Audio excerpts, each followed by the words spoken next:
अलमाज बख्श ने अपने 6 भाइयों के मारे जाने के बाद अपने पिता के सामने उपस्थित होकर विनती की। पिताजी, शाह फिरोज की बेटी ने मेरे 6 भाइयों को मार डाला है। अब मैं चाहता हूं कि वहां जाकर अपने भाइयों के खून का बदला लूं और जिस तरह हो सके उसे अपनी पत्नी बना लूं।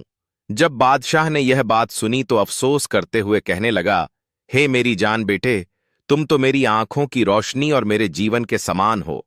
तुम्हारे अलावा मेरा कोई और बेटा नहीं है जिससे मेरा दिल शांत हो या इस सल्तनत का वारिस मिले और उसके हाथों सल्तनत के काम पूरे हो। क्या तुम भी जानबूझकर अपनी मौत का इरादा कर बैठे हो? तब राजकुमार ने विनती की, हे जहां पनाह, यह आपने क्या कहा? जब तक मैं वहां जाकर उस होनहार राजकुमारी मेहर अंगेज को अपने कब्जे में ना कर लूं, बेशक मुझे आराम और सुकून नहीं मिलेगा। मैं अपनी जान को बेकार ही समझता हूं। बहुत मुश्किल से धोखे से उसने अपने पिता की आज्ञा ली और फिर कुछ ही दिनों में वो मेहर अंगेज के शहर में जा पहुंचा। जब वह मेहर अंगेज के किले के पास पहुंचा और उसके किनारों पर हजारों सिर लटके हुए देखे और अपने भाइयों के सिरों को भी देखा तो वही रोने लगा। उसका दिल दुख से भर गया। अपने भाइयों के कटे हुए सिर देखकर उसका दिल खून के आंसू रोने लगा। फिर उसने शहर की सैर करने का इरादा किया और सैर करने लगा और बाजारों को देखता हुआ शहर से बाहर निकल आया। वो एक कस्बे में जा पहुंचा। कस्बे में वह एक बूढ़े किसान के घर पर जा पहुंचा। किसान की पत्नी, जिसकी उम्र 120 वर्ष हो चुकी थी, मगर उसके कोई बेटा नहीं था। उसने लड़के का मुंह तक कभी नहीं देखा था। राजकुमार को देखते ही बहुत खुश होकर उसे अपना बेटा बना लिया। तब राजकुमार ने वहां काम करके घोड़े को अस्तबल में बांधा और जो कुछ हीरे जवाहरात बेशुमार रुपया पैसा उसके पास था, उसमें से थोड़ा सामान उसको दिया और कहा कि तुम यह मत बताना कि मेरा असल हाल क्या है।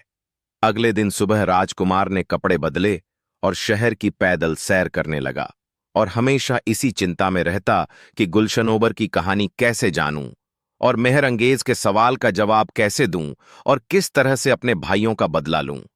हालांकि उसने बहुत तलाश की लेकिन कुछ भी हासिल न कर सका।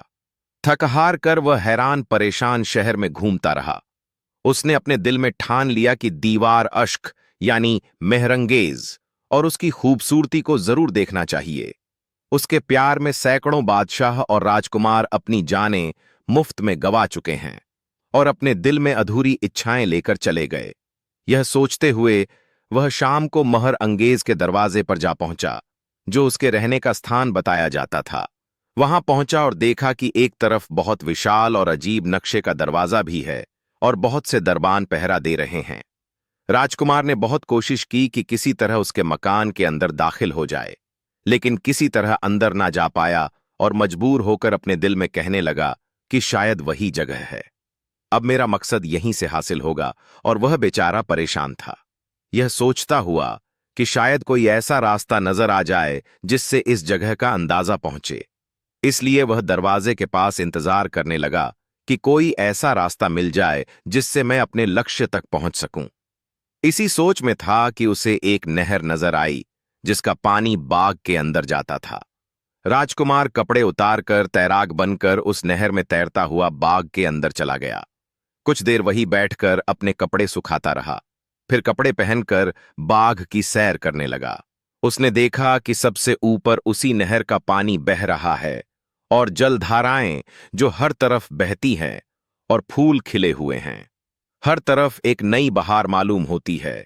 एक डाली पर तरह तरह के पक्षी चहकते हुए अर्थात ईश्वर की स्तुति करते हुए और गाते हुए। संक्षेप में ऐसा सजावट से भरा और खूबसूरत बाग था कि उसे देखकर राजकुमार दंग रह गया। गुलाब के विभिन्न फूल हर तरफ खिले हुए थे और बुलबुलें हर तरफ गा रही थी। संक्षेप में इतना खूबसूरत था कि जैसे फरिश्ते भी उसको अपना घर बनाने की इच्छा करें। संक्षेप में राजकुमार सैर करता हुआ उस जगह के करीब जा पहुंचा जो मेहर अंगेज का निवास स्थान था और दूर से उसके सौंदर्य का अवलोकन किया। सच तो यह है कि ऐसा सुंदर इंसान क्या परियों में भी पैदा नहीं हुआ था। और उसके महल के बिल्कुल सामने एक संगमरमर का बना हुआ एक बहुत बड़ा जानवर का मुजस्समा था जो बेहद साफ सुथरा और खूबसूरत था। और उसके बाहर एक बड़ा तालाब था जो पानी से भरा हुआ था। राजकुमार एक घड़ी आराम करके बाघ की सैर का आनंद लेता रहा और माली से छुपकर सारी रात उसी में कटी। जब सुबह हुई तो राजकुमार फिर पागल बनकर बाघ की सैर करता रहा और एक ऐसी जगह देखी, वहां पर कई परियों जैसी लड़कियां सैर कर रही थीं। और उसी जगह फर्श पर एक रेशमी तख्त जो सजा संवरा हुआ था, बिछा था और उस पर एक परी जैसी खूबसूरत लड़की बैठी थी, जिसकी रोशनी से सारा बाग रोशन हो रहा था। उसकी खूबसूरती बेमिसाल थी और उसके घुंघराले काले घने बाल और उन बालों से उठती हुई खुशबू आसमान तक फरिश्तों के दिमाग को मदहोश कर रही थी। राजकुमार ने अंदाजे से मालूम किया कि यही मेहर अंगेज है। सच है, अल्लाह ताला ने जिसको इतना सौंदर्य और मनमोहक रूप दिया हो, वो क्यों ना हजारों जवानों को परवानों की तरह खुद पर कुर्बान कर दे सौंदर्य। अगर ऐसा दिल को बहलाने वाला हो तो क्यों ना दिल उस पर फिदा हो। और यह बात मिर्जा रफी सौदा पढ़ने लगा। राजकुमार उसका चेहरा, उसके बाल, होठों की खूबसूरती और बिखरी हुई हर एक चीज देखकर दंग हुआ जा रहा था और उसकी खूबसूरती पर मरता जा रहा था। उसकी खूबसूरत पतली कमर और ऐसा लिबास पहन रखा था कि बस राजकुमार तो बेहोश हो गया।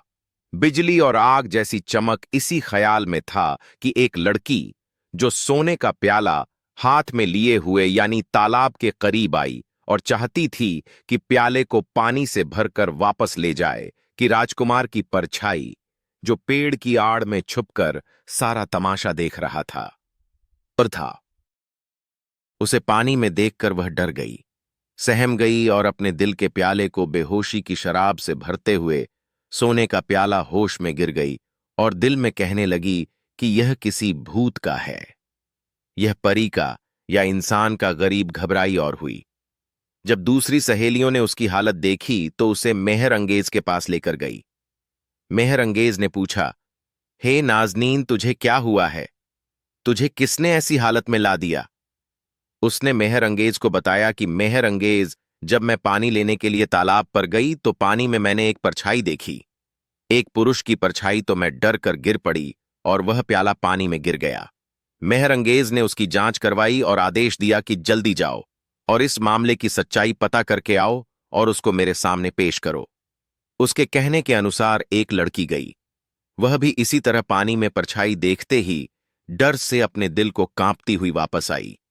वह मेहर अंगेज के पास आई और कहने लगी, हे राजकुमारी, मालूम नहीं कि यह किसी फरिश्ते का है या परी का या इंसान का, या आसमान से कोई चांद धरती पर उतर आया है, या ऐसा लगता है कोई सितारा टूट गया हो।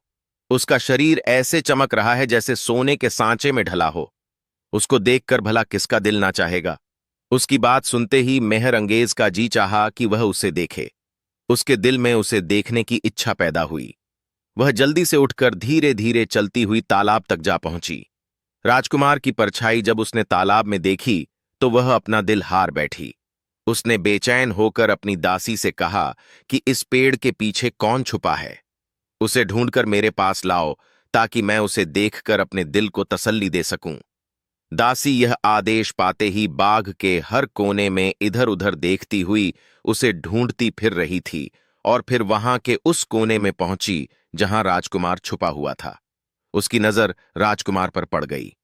उसने देखा कि एक बहुत खूबसूरत नौजवान और नाजुक शरीर वाला पेड़ों की ओट में छुपा खड़ा है। राजकुमार ने जैसे ही दासी को देखा तो भागने का इरादा किया, लेकिन भागने की राह ना पाई। तुरंत अपने आप को पागल बना लिया। तब दासी नजदीक आकर बोली, हे पागल, कहां चला जाता है? मेरी रानी ने तुझे याद फरमाया है। वो कुछ कुछ जवाब देने लगा। आखिरकार दासी उसका हाथ पकड़कर राजकुमारी मेहर अंगेज के पास ले आई। मेहर अंगेज उससे हाल मालूम करने की कोशिश करती रही, मगर वह पागलपन का नाटक करता रहा, रोता रहा और बेतरतीब जवाब देता रहा। वो जवाब जिनका कोई मतलब नहीं होता था। और जब काफी देर तक पूछताछ करने के बाद भी कुछ ना मिला तो राजकुमार यही कहता कि मैं भूखा हूं, मुझे किसी से क्या काम और क्या कहूं कि हिरण बकरी हो गया है और मक्खी बस बन गई। रुई का पहाड़ पानी की बौछार से गल गया और बर्फ के बरसने से मोम पिघल गया। ऊंट को बिल्ली ने खा लिया और बिल्लियों छछूंदर से डर गई। ऐसी उल्टी पलटी बातें सुनकर मेहर अंगेज घबरा कर बोली, अफसोस ऐसे इंसान पर जो पागल बन गया है। यह सुंदरता और जवानी और उस पर यह दुख, यह तो और भी दुख की बात है। मेहर अंगेज राजकुमार का सौंदर्य देखते ही पागल सी हो गई थी और बेचैनी से बोली कि इसे कोई कुछ ना कहे और जो कुछ इसकी इच्छा हो, जो चीज मांगे इसे लाकर दे देना। यह कहकर उसने पागल को अपने साथ लिया और उसकी तरफ मुड़कर बोली, हे पागल, तुम इस जगह से कहीं और ना जाना। जो कुछ तुम्हें चाहिए होगा वह मिल जाएगा। तब राजकुमार ने अपने दिल में कहा कि उस सवाल की सच्चाई इस राजकुमारी से पूछना ठीक नहीं। जो इसकी सहेलियों में से है उनसे पूछना चाहिए। उचित है कि वो दासी जो मेरी परछाई देखकर घबरा गई थी, जिसने पहली बार मेरी परछाई देखी थी और अभी तक मेरे मिलन की इच्छा उसके दिल में है। संक्षेप में, हालांकि राजकुमार पूछने का इरादा रखता था, मगर फुर्सत न थी कि पूछे। एक दिन दासी राजकुमार को अकेला पाकर नजदीक आई और सिर उसके पैरों पर रखकर बेचैनी और घबराहट से विनती करने लगी कि हे नौजवान, अल्लाह ताला ने तुझको यह जो सौंदर्य दिया है इसे और भी बढ़ाएं। मेरा दिल तेरे लिए धड़कता है और मेरा मन करता है। मैं चाहती हूं कि तुम अपना रहस्य मुझको बता दो कि तुम कौन हो और इस जगह तुम्हारा आना कैसे हुआ। तुम्हारी हालत देखकर मेरा दिल पिघल गया है और तुम्हारे सौंदर्य ने मुझे पागल कर दिया है। प्यार के तीर ने मेरे दिल को घायल किया है और उसी तुम्हारे प्यार ने दिल को जख्मी किया है। अगर तुम मुझको साथ यहां से ले चलो तो मैं इतना धन साथ लूंगी कि कुबेर का खजाना भी उसकी बराबरी नहीं कर सकेगा।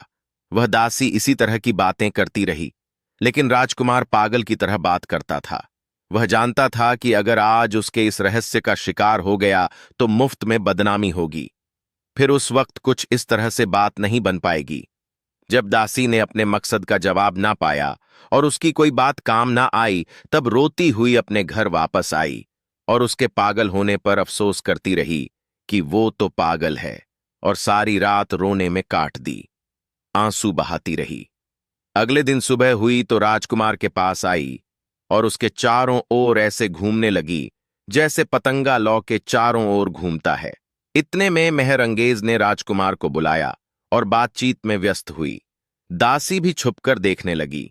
मेहर अंगेज समझ गई थी कि दासी भी राजकुमार को पसंद करने लगी है। वह तो उसे पागल ही समझ रही थी। उसे मालूम नहीं था कि वह राजकुमार है। उसे मालूम था कि दासी भी उस पर फिदा है। तब मेहर अंगेज ने दासी को बुलाया और कहा कि आज मेरे पागल का ख्याल रखना है और उसके तमाम खाने पीने का भी तुम्हें ही ध्यान रखना है।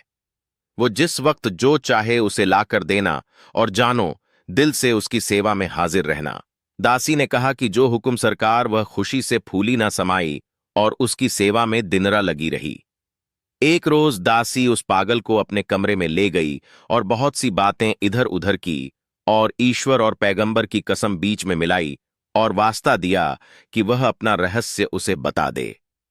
तब राजकुमार ने उसके सामने अपना रहस्य खोल दिया और कहने लगा, मैं इसी उद्देश्य से यहां पर आया हूं कि मैं मेहर अंगेज के सवाल का जवाब दे सकूं कि गुल ने सनोबर के साथ क्या किया। इसी कहानी की तलाश में इतनी दूर तक मैं यहां तक पहुंचा हूं और तेरी मेहर अंगेज तमाम बादशाहों और राजकुमारों का सिर काटकर लटका देती है। अगर तुझे इस सवाल की सच्चाई कुछ मालूम है तो मुझे बता दे। दासी ने कहा कि अगर तुम मुझे अपनी पत्नी बना लो तो जितना मुझे इस रहस्य के बारे में मालूम होगा मैं तुम्हें बता दूंगी। तब राजकुमार ने कहा, हे वफादार, अगर तुम मेरी मदद करो और मेरा मकसद हासिल हो और मैं अपने लक्ष्य तक पहुंचूं तो जो कुछ तुम्हारा इरादा है, बस हर रोज शाम को मैं उसे पूरा करूंगा और हमेशा तेरी आज्ञा मानूंगा। जब दासी ने राजकुमार से 2 वादे करवा लिए, तब कहा कि गुल स्नोबर के बारे में तो मैं भी कुछ जानती नहीं, मगर इतना मालूम है कि मेहर अंगेज के तख्त के नीचे एक जगह रहता है, यानी हबशी सैफरून। उसने इस मामले से मेहर अंगेज को वाकिफ कराया है और वह शहर वाकफ से भाग कर आया है। बस जरूरी है कि तुम भी शहर वाकफ का रुख करो, नहीं तो किसी और को भी यह रहस्य नहीं खुलेगा। राजकुमार ने दासी की बात सुनी, तब दिल से कहा, हे दासी, अब जरा इंतजार करो और देखो कि अब यह ऐसा मालूम होता है। यह मुमकिन है कि बहुत सी मुश्किलें आएंगी और इस बात में बहुत सा खून बहेगा, अगर मैं हिम्मत करके वहां पहुंचूंगा तो अपने मकसद को पालूंगा। मैं कमजोर नहीं हूं, बहादुर हूं, और हिम्मत से इस काम की तलाश में निकलूंगा और रास्ते में आने वाले सभी कांटों को निकाल दूंगा। तुम बस दुआ करना। इतने में दासी ने जब राजकुमार को बहुत परेशान और चिंतित पाया तो उसकी तरफ देखकर बोली, हे मेरे प्यारे, तुम कुछ परेशान ना हो। अगर तुम्हारा इरादा मेहर अंगेज को मारने का है तो मैं एक रोज महफिल में शराब के प्याले के बदले जहर का प्याला उसे पिला दूं, ताकि फिर वह कयामत तक सिर ना उठा सके। अगर तुम बदला लेना चाहते हो कि वह हमेशा के लिए बेहोश रहे, अमर मौत मर जाए। तब राजकुमार ने कहा, हे मेरे प्यारे, इस तरह से मारकर बदला लेना बहादुरी नहीं। जब तक मैं सैफरोन का कहना ना मानूं और इस मामले की सच्चाई ना बता दूं, तब तक आराम मुझ पर हराम है। ईश्वर की इच्छा है, इस मकसद को हासिल करके तुम्हारा मकसद पूरा करूंगा। यह मैं हूं तुम्हारे साथ। और यह कहकर दासी से विदा होकर उसी किसान के घर गया और कहने लगा, हे वृद्धा माता, मैं सफर को जाता हूं। तुम कुछ भी चिंता और परेशानी दिल में मत लाना। कहानियां सुनाने वाले इस किस्से को इस तरह बयान करते हैं कि राजकुमार घोड़े पर सवार होकर शहर से बाहर चला, मगर वह नहीं जानता था कि शहर वाकई किस तरफ है और उसे किस रास्ते पर जाना है। इसी चिंता में वह घुल मिलकर कमजोर होता जा रहा था। थोड़े दिनों में ऐसा कमजोर हो गया कि घोड़े पर भी सवारी की ताकत ना रही और घोड़े की लगाम छोड़कर पैदल ही चला जा रहा था कि रात में एक बूढ़े फकीर, जिनका चेहरा नूरानी था, हरे कपड़े पहने हुए और हाथ में लाठी लिए हुए पैगंबर की तरह थे, दिखाई दिए। राजकुमार ने उनको देखते ही ईश्वर का शुक्रिया अदा किया और हाथ जोड़कर उन बूढ़े व्यक्ति के करीब जाकर आदरपूर्वक मिला। उन बूढ़े व्यक्ति ने भी सलाम का जवाब देकर पूछा कि हे नौजवान, तुम कौन हो और कहां से आए हो? तब राजकुमार ने कहा, हे बुजुर्ग, यह मुसाफिर शहर वाकफ जाने का इरादा रखता है, मगर उसका रास्ता नहीं जानता किस तरफ है और किस राह पर चल रहा होगा। बूढ़े बुजुर्ग ने राजकुमार की आंखों में देखकर कहा, हे नौजवान, इस खतरनाक रास्ते से तुम खुद को बचाओ। यह बहुत ही खतरनाक है कि इस तरफ से अपने प्यार को हटाकर किसी और काम में व्यस्त हो जाओ, इस वजह से कि अगर जिंदगी भर भी इस रास्ते की तलाश में भटकते रहोगे तो भी पता ना मिलेगा। संक्षेप में उस बूढ़े व्यक्ति ने बहुत सी नसीहतें की, मगर राजकुमार पर कुछ असर न हुआ। तब बूढ़े ने कहा, हे मुसाफिर, शहर वाकफ में ऐसा क्या है कि तुम वहां जाना चाहते हो, जिसके लिए अपनी उम्र को बर्बाद करना चाहते हो? राजकुमार ने कहा, हे बुजुर्ग, एक कठिन और मुश्किल काम आ गया है। अगर आपको इस रास्ते का कुछ पता मालूम हो तो पैगंबर की तरह मेरी मदद करो। बूढ़े ने राजकुमार के जिद्दी स्वभाव को देखा, तब फरमाया कि हे नौजवान, शहर वाकफ में है और उसका संबंध बाग से है और वहां जिन्न रहते हैं। शहर से बाहर निकलने पर तुम्हें दो रास्ते मिलेंगे। जरूरी है कि सही रास्ते पर जाओ। बाई तरफ के रास्ते को कभी मत अपनाना, बीच के रास्ते को चुनो। एक रात और एक दिन की रात से मत जाना। जब सुबह होगी तो तुम्हें एक शिलालेख दिखाई देगा।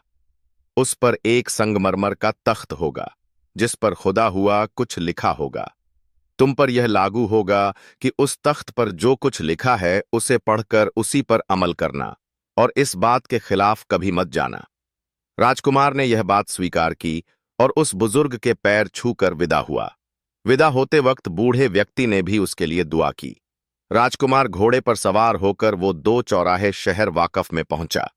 एक दिन और रात का रास्ता रह गया था कि उस समय तक जा पहुंचा। उसी संगमरमर तक देखा कि पत्थर के इतने इतने ऊंचे पहाड़ हैं कि आसमान को छू रहे हैं और उसमें एक संगमरमर का तख्त खुदे हुए अक्षरों से जड़ा हुआ है, इस वजह से कि हर मुसाफिर को रास्ते की सच्चाई से वाकिफ करा दे, ताकि वह आसानी से और कोशिश करके अपनी यात्रा काट सके और गुमराह ना हो। और उसकी सेवा का सार यह है कि मुसाफिर के लिए जरूरी है कि वह सही रास्ते पर जाएगा। अगर बाई तरफ जाएगा तो थोड़ी तकलीफ उठाकर जल्दी अपने मकसद में पहुंच जाएगा, और बीच का रास्ता तो ऐसा खतरनाक है कि अगर कोई 1000 जान से जाए तो एक भी जिंदा ना आए। वो रास्ता खाली हाथ वापस जाने को जाता है। राजकुमार इस सार को पढ़कर सिर से पांव तक ईश्वर की प्रार्थना में हाथ उठाकर दुआएं करने लगा।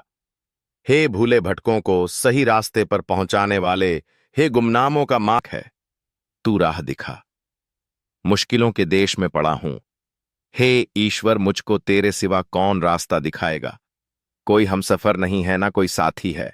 अगर तू मेरा साथी है तो मेरी मदद कर। तेरे सिवा किससे अपना दुख बताऊं।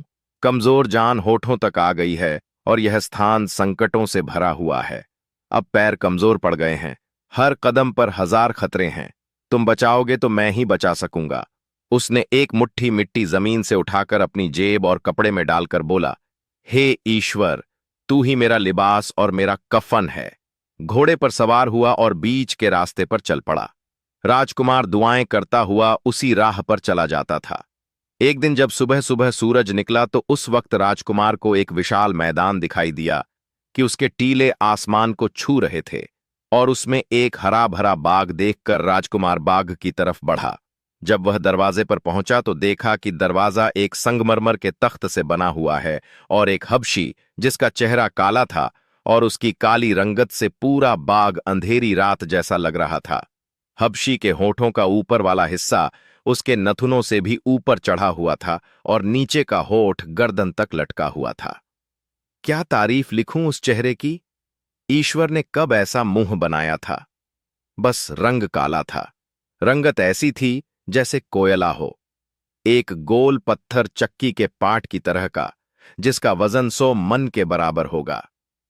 किसी हथियार के बजाय अनार के पेड़ से लटका था, और वह तलवार भी 50 मन लोहे से कम न थी जो कमर से बांधी गई थी, और कई जानवरों की खाल से बना हुआ 5 मन का कवच उसने पहन रखा था, और जंजीर इतनी मजबूत और इतनी बड़ी, और उसका एक एक कड़ा इतना भारी और इतना बड़ा था कि पूरा हाथी उसमें से गुजर सके।